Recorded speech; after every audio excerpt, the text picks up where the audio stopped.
कक्षा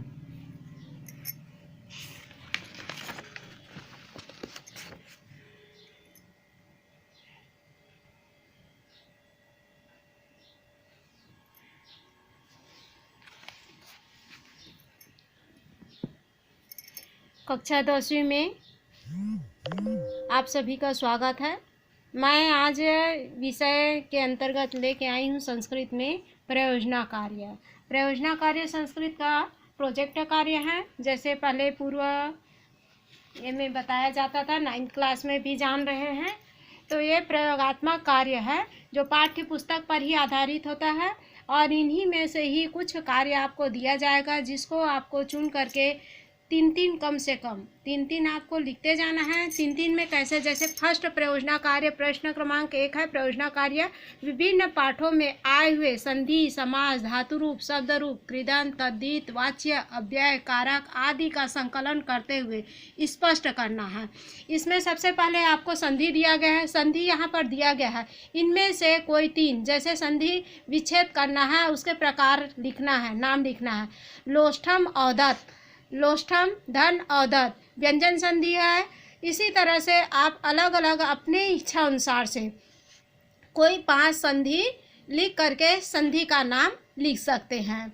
जैसे मरणम अस्तु, मरणम धन अस्तु व्यंजन संधि है। ये भी अद्यैव, अद्य धन एव वृद्धि स्वर संधि है। इसी तरह से तथेति, तथेति तथा धन इति एक गुण स्वर संधि है। को अपि, कह धन अपि ये विसर्ग संधि है। तो स्वर संधि, व्यंजन संधि, विसर्ग संधि का एक एक उदाहरण आप कोई भी इच्छा अनुसार से पाठ्य से लिख सकते हैं। इसके बाद आ जाता है समास। समास किसे कहते हैं? समास से यहाँ पर समस्त पद, समास विग्रह और समास का प्रकार दिया गया है। ये समासिक पद है, समस्त पद है। प्रिय विषयः, प्रिय विषय एक कर्मधारय समास है। इसी तरह से द्वंद्व समास, द्वंद्व समास में जैसे राम लक्ष्मण, रामस्य लक्ष्मणस्य द्वंद्व समास का उदाहरण है। तो आप कोई भी 5 समास का उदाहरण लिख सकते हैं। यहाँ पर समास का भी उदाहरण दिया गया है। फिर आते हैं आपका शब्द रूप, धातु रूप।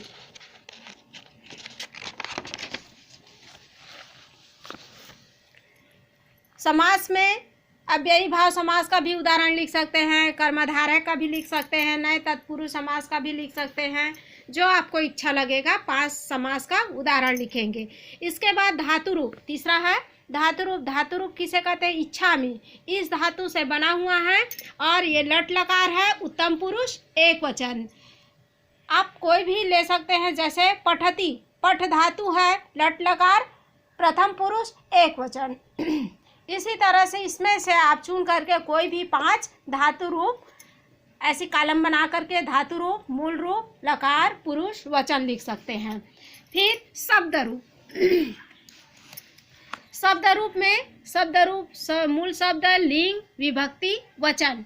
शब्द रूप जैसे कि बस्तरे, यहाँ बस्तर नपुंसक लिंग, सप्तमी विभक्ति, एक वचन दिया हुआ है। फिर कक्षायाम, कक्षा स्त्रीलिंग, सप्तमी विभक्ति, एक वचन। ये शब्द रूप का यहाँ पर उदाहरण दिया हुआ है। कोई भी 5 शब्द रूप आप लिखेंगे। फिर 5वां आता है प्रथम प्रयोजना के अंतर्गत कृदंत। कृदंत क्या है? कृदंत आप जानते हैं कौन सा? तुमुन प्रत्यय है, कत प्रत्यय है, कत्वतु है, कत्वा है, सत्री है, सानच है, लप्य है ना। तो इस कृदंत का यहाँ पर उदाहरण दिया हुआ, जैसे द्रष्टुम, दृश धातु, प्रत्यय जो है तुमुन है। यहाँ और अन्य दिया हुआ है, जैसे कत्वा का मिलित्वा दिया है, मिल धातु और कत्वा प्रत्यय। सत्री का पठन, पठ और सत्री है। इसी तरह से लेप्य का आगत्य, आधन, गम और लेप्य, ये जो है प्रत्यय कृदंत का उदाहरण है। यहाँ आपका और उदाहरण दिया गया है 5, इसमें से आप चुन करके लिखेंगे। फिर आपका आ जाता है तद्धित। तद्धित में तद्धित शब्द और प्रत्यय, जैसे कुत्र किम धातु से किम शब्द से बना है, अत्रल प्रत्यय है। मित्रता, मित्र तल और टाप प्रत्यय से मिलकर बना है। जैसे बालिका, ए स्त्रीलिंग, टाप प्रत्यय में ही होता है हमेशा। जितना भी स्त्रीलिंग के शब्द होंगे वो टाप प्रत्यय में ही होंगे। बुद्धिमान, बुद्धिमान बुद्धि शब्द से बना है और मतु प्रत्यय है। तरफ, तरफ प्रत्यय में उच्च तरह, तरह अह जी जहाँ आ रहा है वो जो है तरफ, और तमप में म आता है, वाक्य के अंत में म आता है वो तमप है, और तरफ में रह अह का ये होता है शब्द होता है, तो वो जो है तरफ है। तरफ और तमप में अंतर भी आता है, अंतर स्पष्ट कीजिए। तो ये दोनों का यहाँ पर उदाहरण दिया है। इनमें से इच्छानुसार से कोई भी 5 आप तद्धित जो है लिखेंगे। फिर वाक्य, वाच्य परिवर्तन, वाच्य परिवर्तन में कर्मवाच्य, कर्तृवाच्य और भाववाच्य 3 वाच्य होते हैं।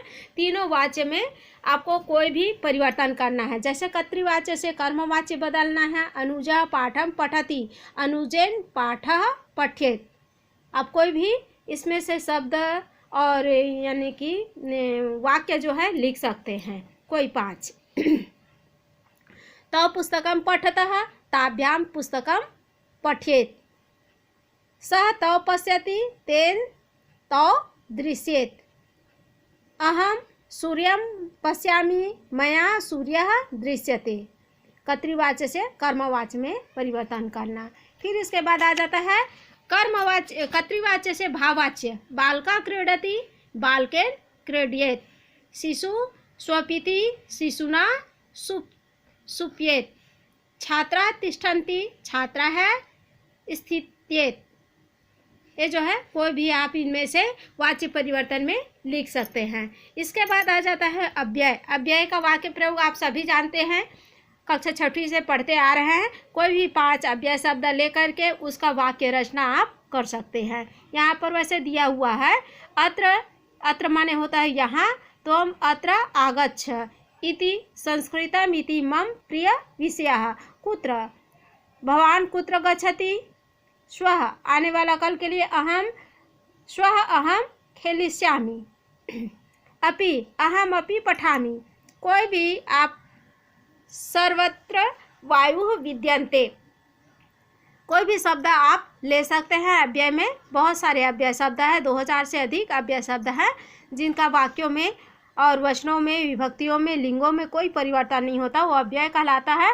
तो अव्यय शब्दों का यहाँ पर वाक्य प्रयोग 5 शब्द लेकर के आप वाक्य प्रयोग करेंगे संस्कृत में। फिर आता है आपका कारक। कारक आप जानते हैं कारक क्या है ना।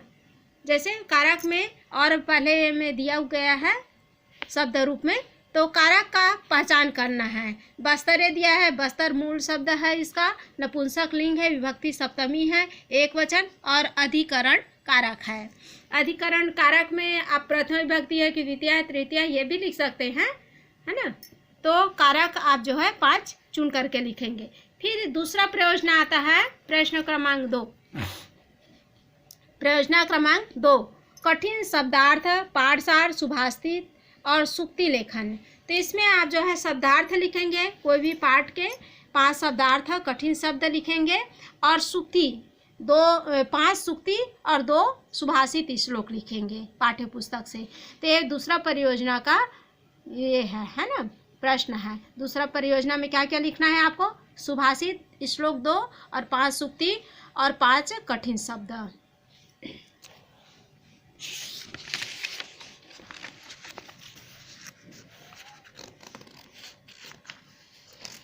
इसके बाद ये सुभाषित श्लोक दिया हुआ है, इसी तरह से सूक्ति भी दिया गया है। तो आप सूक्ति और सुभाषित इसको जो है पाठ्य से चुन करके आप लिख सकते हैं।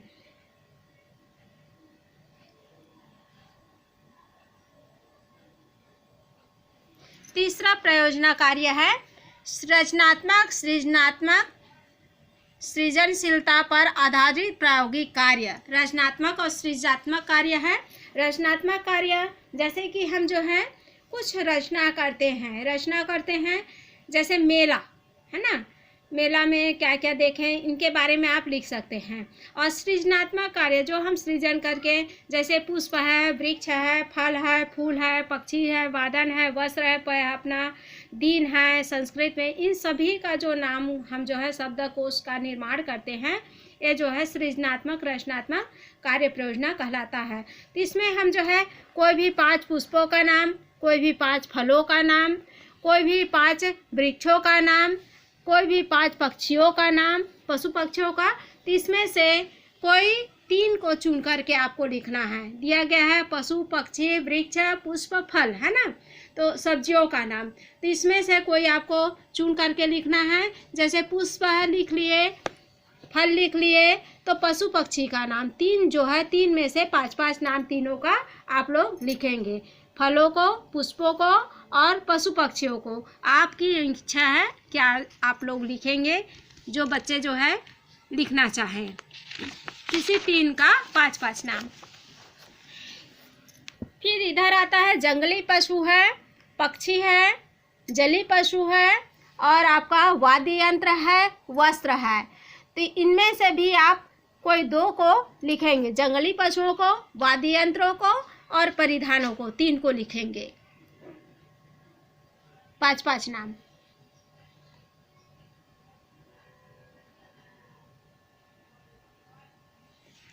फिर है सब्जियों को, अनाजों का नाम। सब्जियों में आलूम है, आलू, धान्यकम धनिया, हरी धनिया, पंडालुम प्याज, लहसुनम लहसुन, गाजरम गाजर, करकटी ककड़ी, है ना, पनसम कटहल को कहते हैं, मरीचम मिर्च को कहते हैं, गृज्जनः सलजम को कहते हैं, गोंडुम्ब ये जो है तरबूज है।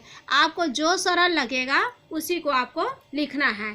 फिर प्याज दिया हुआ है, अनाज दिया है, अनाज में छुमा अलसी को कहते हैं, है ना, तांडुलम आपका चावल कहते हैं, चड़का है चना को कहते हैं, यवा जौ को कहते हैं, तिला तिल, मसूरा मसूल। तो कोई भी 5 इसमें से आप अनाजों का नाम लिख सकते हैं। इधर मिष्ठानम भी दिया है, 5 मिष्ठान का नाम लिखना है। तो आपकी इच्छा है जो आप लिख सके, 5-5 नाम जो है आपको लिखना है।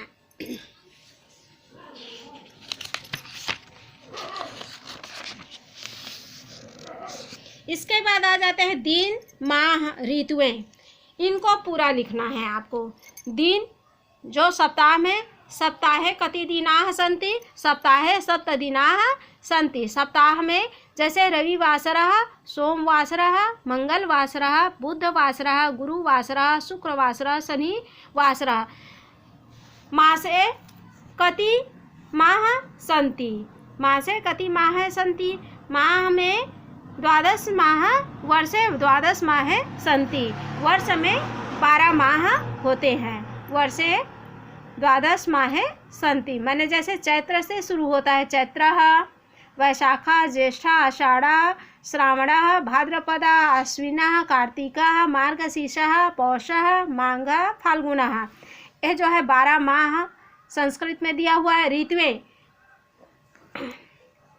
12 वर्षे कति ऋतुएं ऋतु सन्ति, है ना। भारतवर्ष में कितने ऋतु होते हैं? भारत मासे 6 ऋतुः सन्ति। वसंत ऋतु, ग्रीष्म ऋतु, वर्षा ऋतु, शरद ऋतु, हेमंत ऋतु, शिशिर ऋतु। इस तरह से ऋतुओं का नाम दिया गया है। दिन माह ऋतु, इनका नाम आपको लिखना है। इसके बाद आ जाता है आपका कोई भी आप ए का नाम लिखना है, पक्ष का नाम, है ना। शुक्ल पक्ष और कृष्ण पक्ष दिया है। शुक्ल पक्ष और कृष्ण पक्ष सिर्फ 2 जो है पक्ष होते हैं माह में। एक कृष्ण पक्ष जिसमें अंधेरी रात होती है ना, रात्रि जो है अंधेला होता है, और शुक्ल पक्ष में चंद्रमा हमें रात्रि में दिखाई देता है। और तृतीय तिथि जो है उनका 15 होता है, 1 से लेकर के अमावस्या शुक्ल पक्ष का पूर्णिमा कहलाता है 15वें तिथि, और कृष्ण पक्ष का 15वें तिथि अमावस्या कहलाता है। इसको आप जो है सिर्फ ध्यान में रखेंगे, नहीं लिखना है। इसके बाद आपका चित्र संकलन। चित्र संकलन में कोई भी महापुरुष का आप एक संकलन चित्र जो है लिखेंगे। जैसे चाचा नेहरू का लिखें, महात्मा गांधी का, या कालिदास का। कालिदास हमारे कवि हैं, ये भी 9 कवियों में सर्वश्रेष्ठ, उनको 9 रत्नों में श्रेष्ठ बताया गया है। तो आप महाकवि कालिदास या महात्मा गांधी, जवाहरलाल नेहरू, सुभाष चंद्र बोस, किसी एक महापुरुष की जीवनी आप लिखेंगे संस्कृत में।